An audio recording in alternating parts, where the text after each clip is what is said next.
Thank you, Monisha. I think this is a fantastic initiative that you've taken. You've been doing some incredible work, and I think the world also needs to know about all the great work that you've been doing.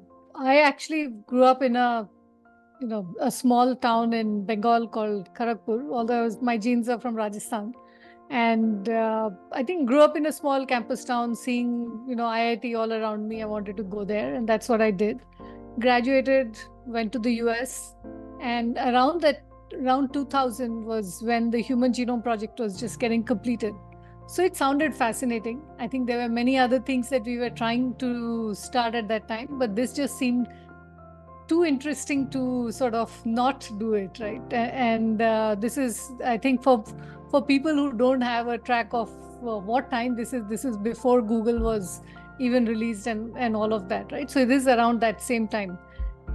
So I thought it was fascinating. We said it's good enough for us to be able to give up everything that we have and start something in this space, because maybe it was something that could keep us engaged, keep our minds engaged for a long period of time. So I think we started with that. That was my first company, called Osmum Bio. And we moved back from Chicago to Hyderabad, and we began the first company, started Osmum Biosolutions. And over a period of time, I think Osmum went through a very interesting journey. We ended up acquiring 3 companies across the world, one in Netherlands, one in Germany, and one in the US. And we became one of the largest, genomic services companies. At that time, I think there wasn't much happening on the clinical side of, there was not that much genetics being used. There wasn't definitely no genetics being used from a wellness or a prevention point of view, for sure. So we started doing this, and because earlier we were mostly working with the large pharmaceutical and biotechs and all of that, I think there was sort of this feeling that, we are not able to help the people around us. And that, while you might be doing great work that ultimately might be useful for humanity, it was something that you felt that your next door neighbor might not benefit out of all the technology that maybe you've been working on. You've been processing large number of samples, but does that really help the average person? So I think that was where I first, thought that maybe we need to do something that can go directly to the consumer, educate them. And in 2013, started another company called Mapmygenome. We started with a very simple concept, right? And that was that how do we get consumers to be aware that, their health is in their own hands, and the more they know, that they can actually take certain actions based on that health. This is a subject which is very close to my heart, and I think you would, you would know by now why, right? Because my own daughter, my youngest daughter, is suffering from a very rare genetic disorder, right? I had no idea about what a gene testing meant in the lay language, or a genetic screening means, how it can help, and it's something that has, sort of dawned on me in very recent times. Okay, just when I was looking for answers in terms of why is it that we are not being able to talk about prevention when it came to rare diseases. That's how the whole subject of genetic screening actually came up in my life, at least. So everybody understands, every listener who's listening to us understands the space a little better. What is it in the most lay language that you do, right? And when you said that your services were not reaching the people around you, what exactly do you mean by that? So I think we'll start with the real problem. For instance, that someone like you would have been benefited if you knew about this earlier, right? So let's take somebody who is in the preconception stage. They're planning to have a baby, and you are trying to see if there is a possibility that certain mutations can cause a particular problem in a child, right? Or the offspring that you are trying to create. So what you would do is that all of us are made out of, we have an instruction book in every cell of our body called the DNA, where you're looking at 23 pairs of chromosomes, and then, one of each is like one set of instructions from your mom and one set of instructions from your dad is sort of passed on to the offspring. Now, what we can do before people plan to have a baby is that you can actually test for certain mutations, right? Now, mutations are of many different kinds, And let me focus on the ones that are probably one of the most important, right? For instance, they're called as the single nucleotide polymorphisms. So take any two human beings, you and me, we'll be 99.9% alike, right? There'll be a lot of similarity in between you and me, but there are going to be some differences, and that would be your differences in that code that is there, the 0.1% difference. Now, what happens is that in many cases, you might be a perfectly healthy individual, but you might be carrying a mutation, which, as long as it is just a single mutation, the chances of it, passing it to the child are less. So when they are recessive genes, if what you call, then you might be a perfectly healthy person. Your partner might be a perfectly healthy person. But if the both of them have a baby, then if they have the exact same mutation, the chances that the baby has that will, to pass on and actually become a problem or a disease, that will increase, right? So when you do a preconception matching, or what we call as the Mapmygenome in this case, what we are doing is we are saying that we take all the data that comes for the mother, take all the data that comes from the father, and we're going to match it and see, are there any common mutations that are there that are likely to impact the child, right? That's what you would do in the beginning, so you can find out if there are certain things that you are able to figure that out. That is one part of what you can do. The second thing is that, let's say that the parents decide to go ahead, have a baby in any way, right? Once you have a baby, you have the baby is there in, the mother is carrying the baby. There are many tests that are there that can help you understand if there are any chromosomal abnormalities, or if there are any mutational, there are certain things that you can find out. So the easiest test that they typically do would be what they call as the NIPT test these days, right? So that's a non-invasive prenatal testing. And what you do over there is that you are checking to see if sometimes, like I mentioned, you have 23 pairs of chromosomes, right? Each chromosome, let's say chromosome 1, 2, 3, 4, 5, each one of them comes with two chromosomes each. But in some cases, like an 18 or a 21 and so on, you might have an extra chromosome, or you might have a less chromosome, right? So these are called as what they call as the wrong, like aneuploidies, or differences in terms of the number of chromosomes that you have. And that can potentially lead to, certain genetic disorders. And you can find this out either using,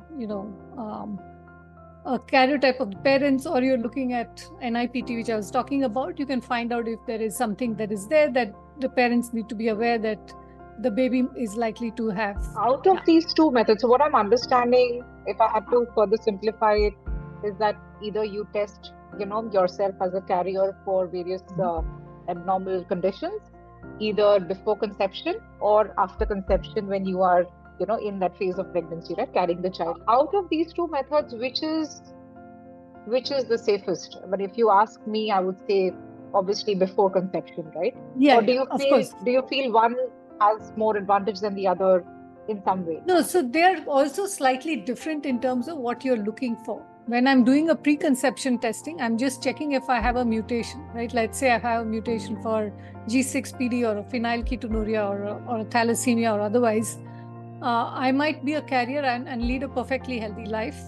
But, the baby, someone who has a baby, if both the partners have it, then the chances of the baby getting it become one fourth or more, right? So that becomes that's something that the parents need to be aware of. Now, once they're aware, they can always decide to go ahead with it or not go ahead with it. But you're managing their expectations at that point of time, right? You know that there is a chance you can still have a perfectly healthy baby, but there's a chance that you might have that, right? So the preconception is you are assessing, you do counseling for these parents and help them understand that what are the chances that they're likely to pass this on to an offspring. When you're doing it in the NIPT test that I mentioned, that is more where you're saying that, chromosomal abnormalities that are there, like a Down syndrome or any of these other things that you'll find. And here what you're getting is an extra chromosome that is likely to come in, right? So you're looking at it more from a more macro level. You're adding an extra chromosome or a less chromosome and so on. So I think they're slightly different, but I think both are valuable, because if you find something while they are in the womb, then you know that the baby is affected, right? Right. If you find something, and then you decide before the 22 weeks or 24 weeks that whether you want to keep the baby or not. So it depends. Right. I think ultimately it's a very personal decision. So I know in my case, honestly speaking, I have two daughters, and I'll probably just fall back on my own case as a reference.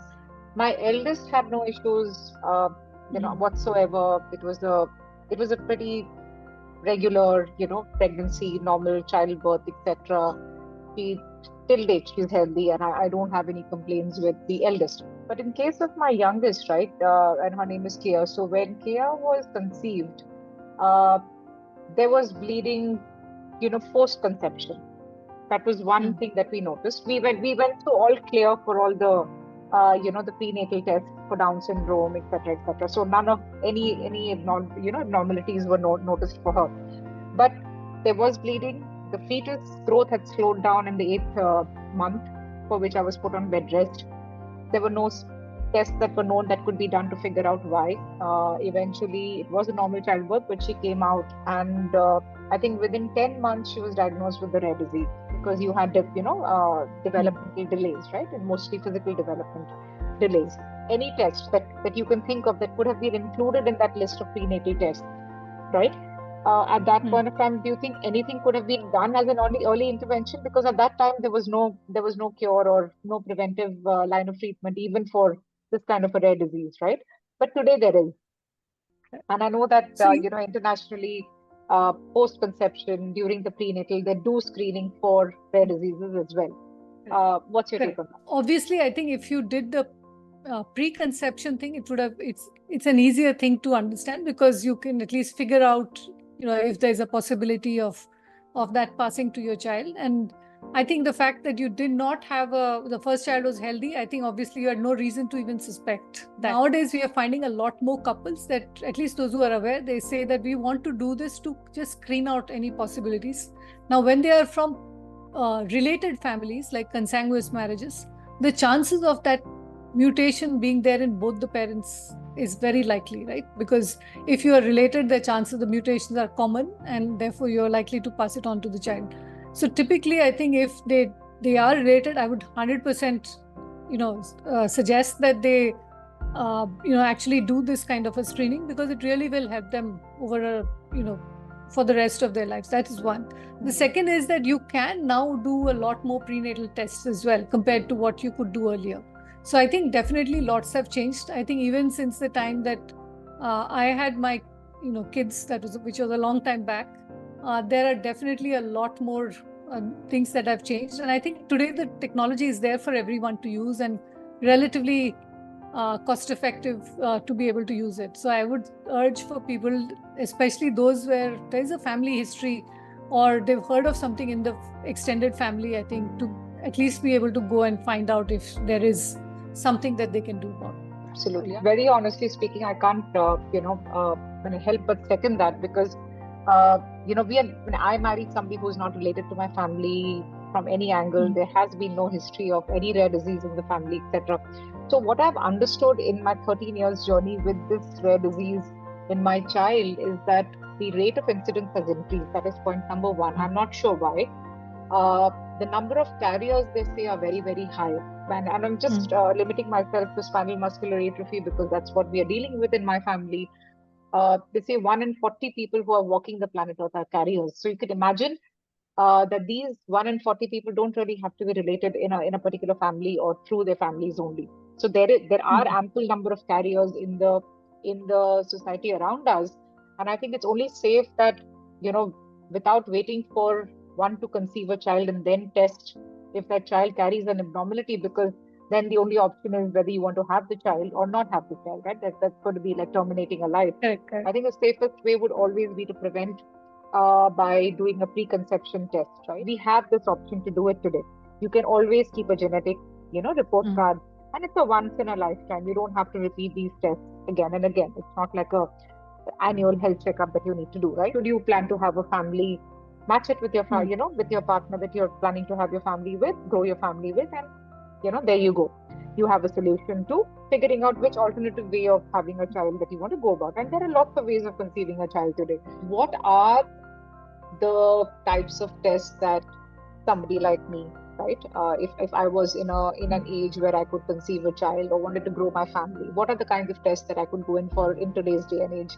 So definitely, I think the carrier screening is one, and there can be two types of carrier screening, right? One can be a one that are commonly, if cost is a challenge, then I think there are smaller versions of that can be done. So you might not screen for all the 6,000 possibilities, but you can do a smaller one, especially the ones that are fairly common. Like you mentioned, that SMA is quite common in India also, right? So if it is that common, that thalassemia and a few other things, I think it's important to be able to at least screen for those kind of tests that that are likely. They are quite, even though they are classified as rare diseases, they are sort of quite common, right? So that is number one.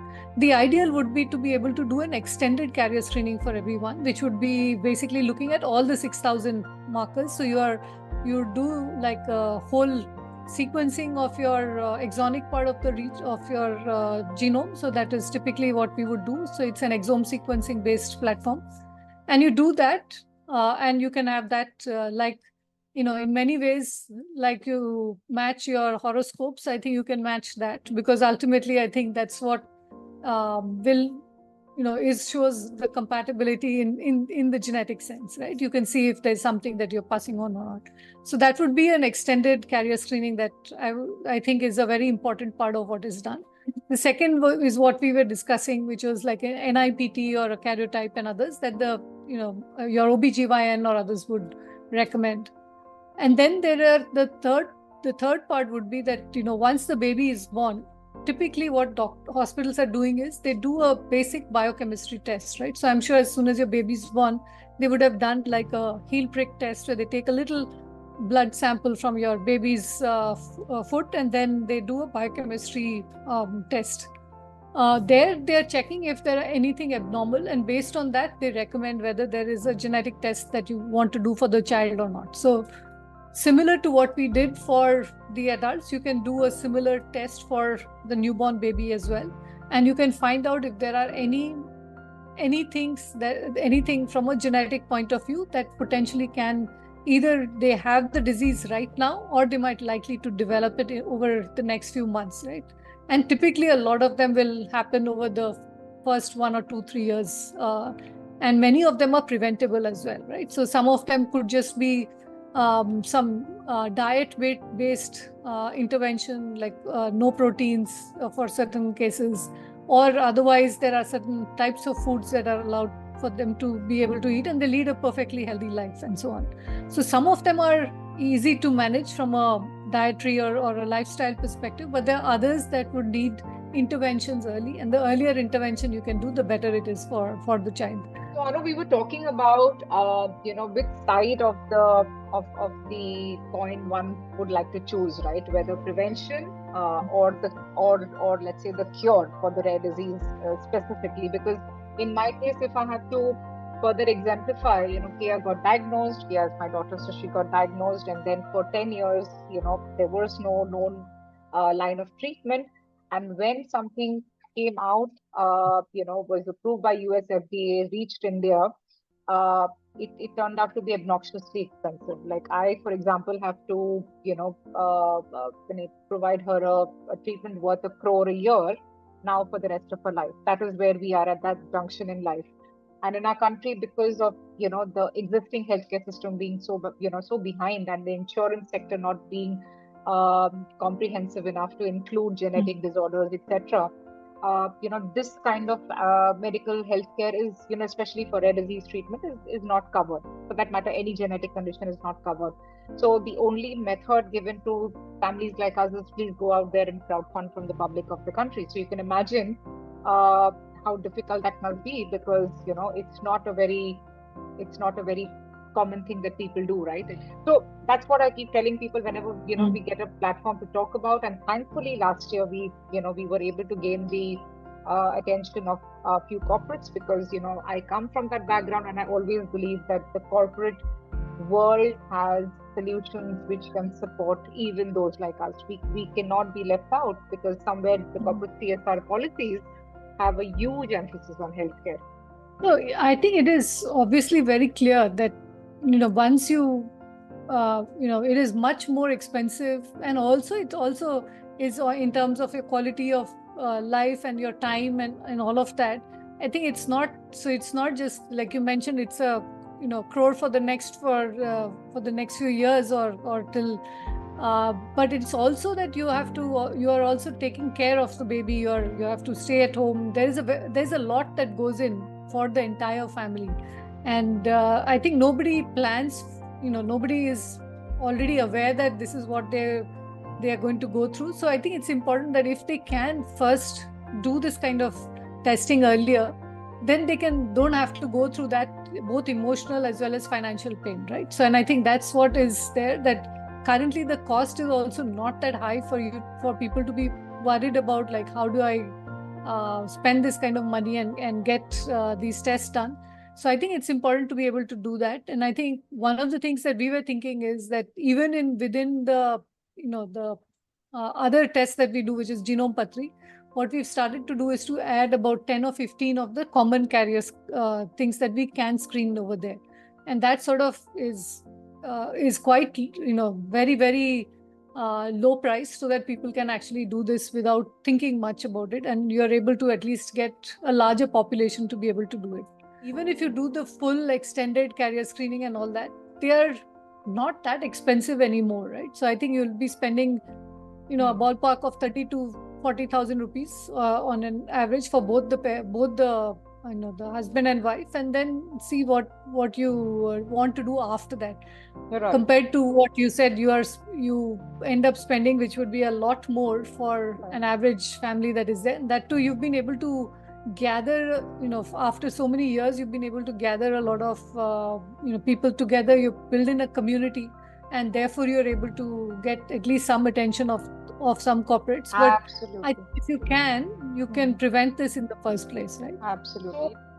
So, better spend on prevention. That's what I have been literally barking about everywhere, that this is what I have to deal with. The only reason that I am out there talking to people today is that there should be fewer of people like us out there, right? Because somewhere I believe, in a country like ours, where healthcare is in general very inaccessible, insurance sector is so weak, prevention is the best cure. And I think 30,000-40,000 in today's day and age is not a big amount. Even if, let's say, if an organization, like for example, what am I doing today, Anu? I speak to corporates and I tell them that, every employee is given a corporate health cover, like a health insurance, right? I had it for the longest number of years that I was serving in the corporate side of the world, and it included blood tests, it included tests for HIV and every single thing, right? Just to ensure that you're employing a medically fit person within an organization to serve. And most of the employees can avail even this test as a part of their medical insurance, right? All we need is the employer, which is your organization, and the corporate insurance provider to come together and facilitate this. And imagine the amount of benefit that would come out of this whole association, right? So somewhere where an employee would think twice, where am I thinking about marriage? Kids are too far, etc. But this is a once in a lifetime test. Keep a record, keep it away with your insurance policies for all I care. And it is something that you fall back on only when you have to, right? Even if your little siblings in your family are going to get married, have children, and you know that you are a carrier, you can at least guide the next kin in your family that you might want to get it checked, get yourself checked as well, since I have these mutations in my genes, for example. So lots of I think possibilities of preventing it down the line, even in your own family, right? Even if one member is able to get a genetic health report card of theirs and preserve it for records. The reason why we're targeting corporates is because they are more educated. It's easier to communicate, to make them understand We have living examples. In fact, 80%, and this is just a statistic I want to share, 80% of the rare disease patients diagnosed in the country are actually from the urban population, purely because they understand that there are tests available. Diagnostics is anyway difficult in cities, right? So imagine if somebody from the villages came and was struggling. So most of the people diagnosed with rare diseases are actually from the urban population. And these are people who are either currently serving in organizations, or they've had to quit their roles in the organization and turn into full-time caregivers like myself. So this is one of the reasons it's been easier to talk to corporates, because if this was done with us, if there was somebody like, let's say, you or me talking about it back in my time, I would have been easily able to prevent this, right? Rather than having to buckle down the way that my life has been buckling, since the onset of a family member's condition. Anu, and I'm so happy, glad that we're talking today, because I will be carrying this message along with me wherever I go. And I hope more people come forward and do this with you, and with companies and organizations like you, which are making it available to customers. Yours is a very simple B2C model, but I think somewhere we need tie-ups with corporates. We need tie-ups with corporate insurance companies. Make this a part of a must-have in the list of those medical checkups, so that prevention becomes highly normalized. What are your plans as an organization? Anu, where is it that Mapmygenome is headed? What is your next plan? So I think clearly, we've spoken a little bit about rare diseases and some of those that can be passed on to the next generation. But one of my other areas, and I think what we started off, is also just looking at individuals and how do you prevent rather than wait for even complex diseases, right? So one is that, can we do that? The other is that how do you get expecting parents to sort of understand, and whether it's rare, whether it's anything else, I think how do you convince them to be able to understand their genetic profiles and what to expect in the future. And so now we've been working not only with consumers, but we also work with doctors and hospitals to be able to communicate that to the end user. So ultimately, I think there are many new kinds of genetic testing methods that have come in, both in terms of microbiome and epigenetics and a lot of other things that are there. But I think the simplest is to say that, can we create these profiles for individuals? How do you give them the power of knowledge? Because even though there is a saying that says ignorance is bliss, it never is, right? I think because if you never know, you don't act upon it. When you don't know what's going on with your marks, for instance, if you're a student, then you are typically not doing something about it. If you don't know what is happening to your weight, you're probably not doing something about it. So there is clearly screening tests that are there. There's diagnostic tests. And then we are looking at a lot of things that can help you in optimizing your health span, is what we would say, right? So for instance, there are like your gut is full of different bacteria and fungi and others. So we can also sequence that, and that's also genomics, but it's a different kind of genomics. You're not just looking at the human, your own genetic code, but you're looking at signatures of the bacteria and fungi that are there. And that has a very clear correlation with disease. It has a clear correlation with your food and many other things. So right now you're finding a lot of correlation with disease and your gut that we are seeing. So that is one thing that we've been doing.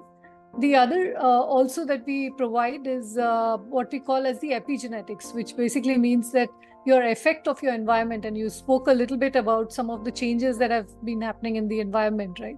So you can understand what has actually happened in terms of the genome, with not just as the hereditary part that you inherited, but also things that might have changed due to your environment. So that is what we would call as the epigenome. And then there are diagnostic tests. There are tests that help you understand which medicines will work for you. Not every medicine works with the standard dosage, right? So you might be taking an average drug, but it might be fine for you. It might not be fine for me, right? And so we have people identify based on the FDA and the CPIC guidelines on which drugs are likely to work for you, which are not likely to work for you. And if they're not likely to work for you, what are the current evidence that we find across the different places, and where is that link to be able to understand that?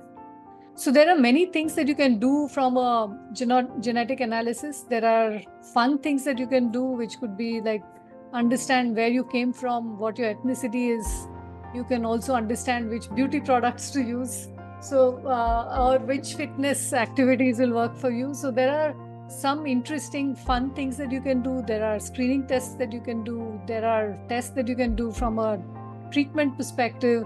You can also look at it as something that currently, for instance, when you're diagnosed with cancer, how do you actually find out which therapy will work for you? And so I think genomics is quite vast. You want to make sure that, at least you focus in on the kind of things that you are currently interested in.